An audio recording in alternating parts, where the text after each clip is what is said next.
Bayan, magandang umaga. No, ang Supremo, nakatrigger na naman sa akin ang post na ito. Kasi isang senaryo at napakagandang gagawin o demanding sa sitwasyon na po pwedeng maging arising doon sa gusto mong maging programa.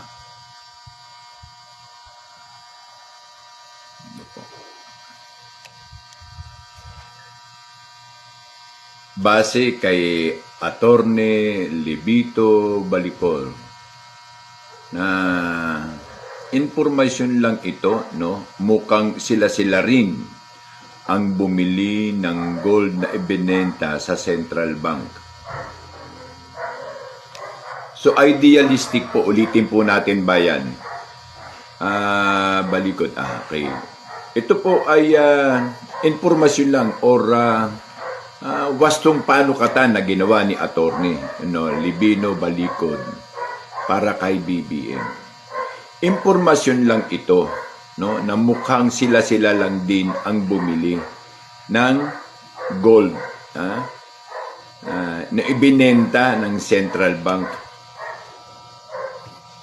Yan ang maganda. Buksan po natin ng isang klarong idea. Bago po lahat, binabati ko po ang NACG, no? Ang National Anti-Crime and Corruption Group Incorporated, beheaded and founded by RSP Tamaraw. Sa lahat ng miyembro, magandang umaga sa inyo. We fight crimes and corruption together. Okay po, mayong buntag. Okay.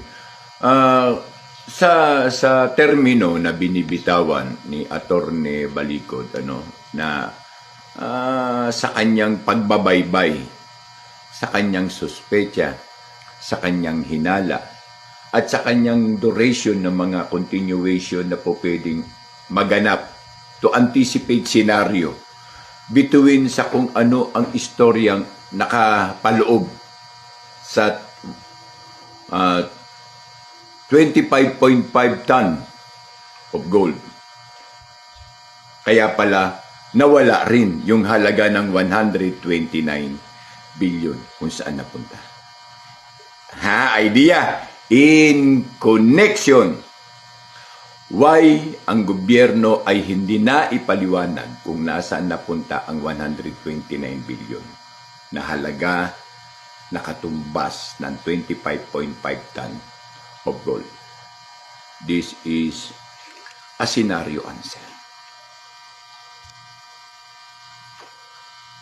Attorney Libino Balikod kay BBM as part of his intelligence information or scenario.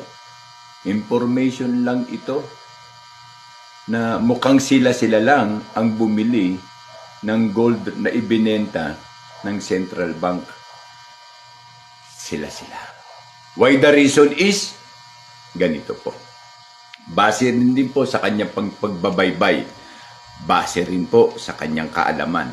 Matalim talaga itong si Attorney. Na po pwede at exactly na senaryo na po pwede mong itumbas. Bakit nagbenta? Suspecha, mukhang sila lang ang bumili. Ang tanong, nasaan ang pinagbentahan?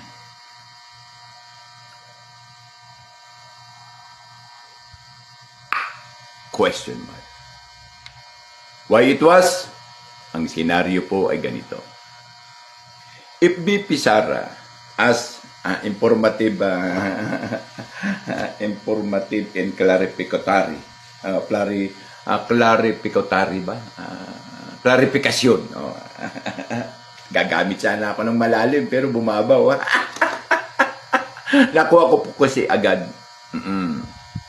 Kung si BP Sara ang maging presidente, napakadaling walain ang monetisasyon na pinirmahan ng adik at bugok na Pangulo ng bansa to demonetize it. A general order national or General Order GO will be released na kinokondem at dinidemonetize ang 1,000 o yung perang pinirmahan ni Marcos. Especially 1,000. Ingat po Klarong malinaw na kasagutan sa kanilang mga pagnanakaw. Pwede nang ipanggatong. Sayang ang chemical. Oo, i-ano nyo na lang kung darating ang time, papaano. Magagawa naman po yan ng resolusyon. Okay. Papaano?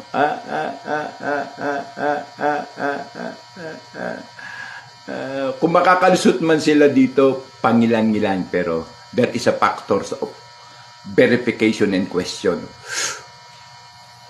Ang ganda nito. Totoo lang ba yan? Ang ganda. Demonetize currency of 1,500 in which pirmado ng ating Pangulo. Yes! Dahil sa likod nito, kung totoo man, base sa aking kapasidad para alamin na kahit ko konti, konti lang, konting-konti lang. Tama at wastong hakbang. Kasagutan sa mga magnanakaw. Lalo na, estimatado nating lalabas sila ng bansa. Jackpot! Ipatupad ang sinasabi mo, attorney. Pawalaan ng visa. O sa isang salita, i-demonetize yung pera. At lalabas ngayon ng gold. Kung sila ang nagnakaw. Lalabas ngayon ng gold. Ngayon, ang mangyayari, it is a development uli. Kasi ginastosan ng salapi. Ginastosan ng salapi. Ang halaga na yan. Hindi basta-basta pera yan. Kasi may katapat po yung ginto. So ngayon, magiging abala ang lahat po ng lagusan ng bansa. Trigger sila. Warded sila. Physical lang. Walang mga bagahe ang mailalabas kung sakali man. Walang mga bagahe. Sabay declare na demonetize ang pera. Back to zero. Bayan, maganda po itong panukatan at senaryo na ibinigay sa atin ni Attorney Baligod, no? Na tungkol sa kung ano ang status at senaryo ng pagbebenta ng 100, pagbebenta ng 25.5 ton. Kasi question ibinenta ang 25.5 ton, sino ang nagbigay ng autorisasyon? Dapat kasuhan, etc., etc.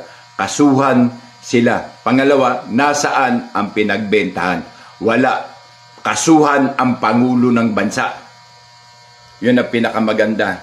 At pagkatapos, pawalang bisa ang halaga ng pera. I-demonetize. Maganda po ito, bayan. May mga set-up ito na senaryo. Malaki pong tulong ito para sa kasagutan. Uulitin po natin. Base.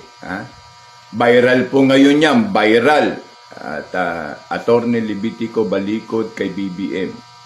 Information lang ito. Mukhang sila din ang bumili ng gold na ibinenta ng Central Bank. Investigation will be started. The people of the Philippines are requesting now to re-investigate. Imbestigahan. Sigaw po natin, imbestigahan, bayan, kung nasaan napunta ang pinagbentahan at sino ang pumayag, yung nagkakutsaba sa pagbebenta o pagbaligya ng 25.5 ton of gold. Muli po ang Kuya Ed, maraming salamat po. Ang ganda ng senaryo na to. Ang ganda ng assessment ni Attorney. Klaro. Ang gobyerno ang siyang bumili ng gold. At ang pinagbentahan ay ninakaw din. So, ibig sabihin, adlib lang ang salitang pili o benta. Dahil alam nila ang gagawin pag na-demonetize ang pera. Meron silang gold. Bayan, isa na namang kaparaanan at bunga ng katalinuhan ng isang adik na pangulo tungkol sa pagnanakaw. Hybrid ka talaga, Boboem. Hybrid sa pagnanakaw na isinasalang mo ang bansa sa kapahamakan.